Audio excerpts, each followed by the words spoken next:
अस्सलाम वालेकुम, मैं मसूद हसन भट्ट। आप देख रहे हैं बीके न्यूज़। यूट्यूब पर हमारे चैनल को सब्सक्राइब करें, बीके न्यूज़ प्लस HD, और हमारे व्हाट्सएप नंबर पर अपनी वीडियो सेंड करें और अपनी राय से हमें आगाह करें। हमारा व्हाट्सएप नंबर है 030227221952। अब चलते हैं ब्रेकिंग। मुरीद के में महकमा माल और तहसीलदार की करप्शन के खिलाफ शहरी सरापा एहतजाज। जो रिश्वत दे उसका काम कर दिया जाता है और हमें लाइन में खड़ा कर दिया जाता है।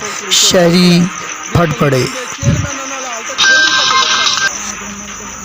लाहौर के इलाका डिफेंस से गैस का मीटर चोरी करके कोट राधा किशन में एक घर पर लगा दिया गया।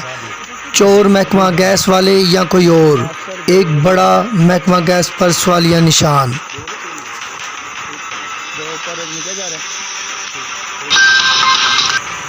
अजीज़ भट्टी टाउन के अमले ने सरेआम रिश्वत लेना शुरू कर दी, जो अजीज़ भट्टी टाउन इंतज़ामिया पर एक बड़ा सवालिया निशान है।